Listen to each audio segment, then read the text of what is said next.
Bonjour tout le monde, Azul Flawan et salam alaikum Ajma'at al-Khair. Je me présente, Idir Midan, je suis le créateur de la chaîne YouTube Idir Agawa. Le but de création de cette chaîne, c'est d'accompagner, c'est de ramener le maximum d'informations, c'est d'avoir des retours d'expérience concernant le changement de statut pour les étudiants, que ce soit changement de statut étudiant commerçant ou étudiant salarié ou d'autres thématiques telles que naturalisation ou regroupement familial.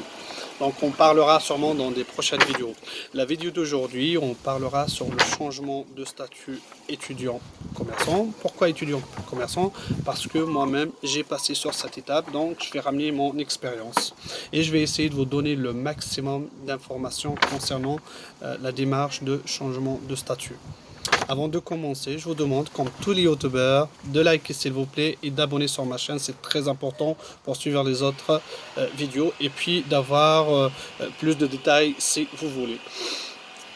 Et puis, le Covid-19 l'impose.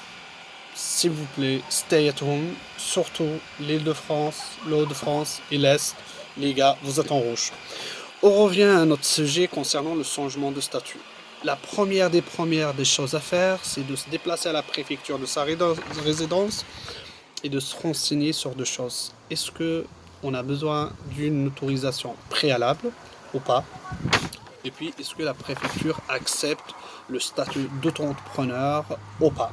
Donc, il faut avoir ces deux infos. Si c'est oui, c'est simplissime. Si c'est non, on a d'autres solutions. Donc, si c'est non, soit les gars, changement d'adresse. Il y a des combines, on parlera après. Soit il faut vraiment créer une société. Si par chance votre société, préfecture accepte l'entrepreneur, on n'a pas besoin d'autorisation, on attaque les démarches directement. Ce qu'il faut savoir, au même temps de renseignement à la préfecture, il faut se dire j'en ai minimum besoin de 3 ou 4 mois, voire plus, pour finir les démarches. De toute façon, les rendez-vous qu'on prend sur les plateformes de préfecture maintenant, ils sont tellement loin, voire 6 mois, pour déposer le dossier. Donc, il faut se dire quand même, j'en ai besoin un peu de temps. La première chose à faire après le renseignement à la préfecture, c'est de savoir dans quelle activité je vais exercer. Donc, renseignement à la préfecture, auto-entrepreneur et est-ce qu'il faut une autorisation préalable. Deuxième des choses, quelle activité? La question est simple, ça sert à rien. Est-ce que je peux pas? On peut travailler dans tous les domaines. Ce qu'il y a, c'est que la législation impose que dans certaines activités, il faut soit une autorisation spécifique, soit une formation adaptée.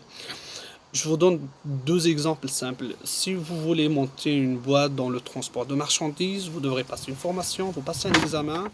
Une fois que vous avez eu votre examen, vous demandez une autorisation à la direction de transport et d'écologie de compagnie. Un autre exemple simple, vous voulez faire vigile des prestations de sécurité, il vous faut une formation de CQP. Donc il faut faire une formation. D'autres domaines, on demande moins par rien, on peut y aller, il n'y a pas de souci. Donc il n'y a pas de limite de dire tiens j'ai le droit, tiens j'ai pas le droit. Vous avez le droit, juste que certaines activités, par exemple, vous voulez faire VTC, il faut faire la formation chauffeur taxi VTC, il faut passer l'examen, il faut demander une autorisation à la préfecture, et après on peut y aller. Donc il y a juste certaines activités qui nous demandent des autorisations spécifiques. Donc, une fois notre activité est ciblée, et on va pas se mentir, on est là pour faire son changement de statut, pas pour gagner de l'oseille. Généralement, le nettoyage, les marchés, garde d'enfants, l'aide à domicile, le déménagement, c'est toutes ces activités qui marchent. Les cours de soutien, c'est vraiment les activités qui reviennent toujours. On a choisi l'activité. Enfin, le choix de l'activité pour moi, c'est plus l'activité où je travaille, comme c'est temporaire, que ce que je veux faire. On n'est pas là pour choisir, on est là pour accomplir une démarche administrative. Donc, on a choisi l'activité. Si on est dans la prestation de service, notre interlocuteur, ça sera la chambre de métier. Si on est dans le commerce, notre interlocuteur, ça sera la chambre de commerce. On prend un rendez-vous.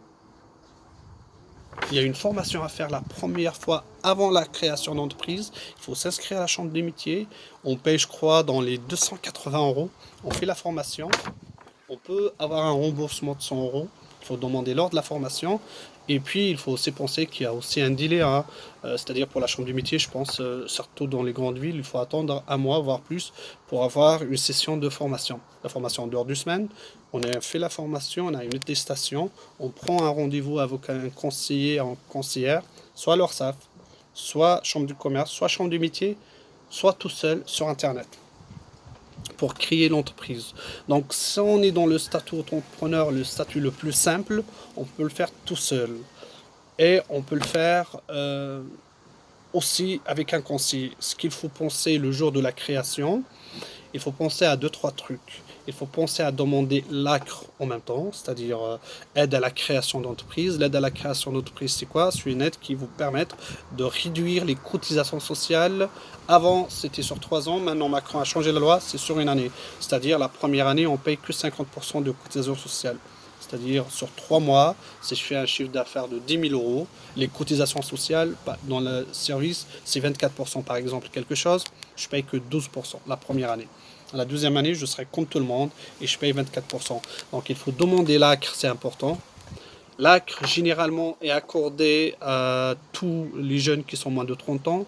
Dans le cas où on a dépassé 30 ans, il y a une combine à faire, c'est que il faut voir un papier qui justifie que vous habitez dans une cité, un endroit sensible de la mairie et on vous accorde l'ACRE. Donc il y a l'ACRE à demander, il y a à mentionner le refus de prélèvement à la source des impôts.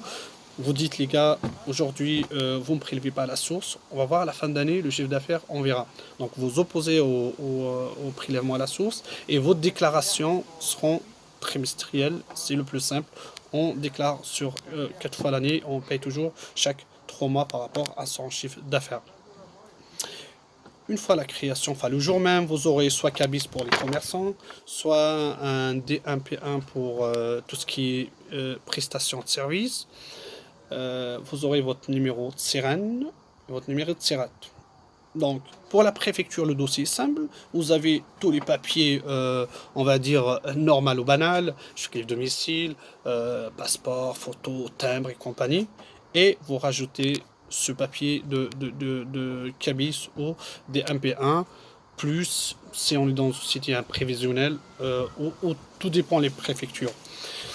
Donc le premier dépôt, c'est simple. Malheureusement aujourd'hui, les préfectures sont tellement débordées parce qu'avant, on a des récépissés de 2-3 mois. On a un premier titre de séjour, on renouvelle et c'est facile. Aujourd'hui, les délais, on a des récépissés de 6 mois, renouveler encore une fois, va avoir ton séjour et rebolote. Donc, on soit normalement l'activité ou le changement de statut, les brillants, ils ont quand même pu avoir la carte de résident au bout de 2 ans, à condition d'avoir des bilans fin d'année bien blindés. Moi perso, je l'ai eu sur 3 ans, donc la première année, j'ai pas bien bossé, j'ai pas bien choisi mon activité. Quand j'ai changé d'activité, j'avais des chiffres d'affaires pas mal. Pour vous dire, la troisième année, j'en ai eu un chiffre d'affaires de 26 000 euros, ce qui me permettait d'avoir ma carte de résidence. Donc, à partir de 25 000, plus de SMIC, on est bien. Donc, il regarde la stabilité d'une activité, je veux dire la stabilité, même l'évolution, même si on ne commence pas bien. Il regarde la stabilité de l'adresse et il regarde tout ce qui est justificatif, que ce soit les factures, le compte bancaire. Et surtout aujourd'hui, faites attention, parce que les préfectures, depuis 3-4 ans maintenant, ils ont l'accès sur vos comptes.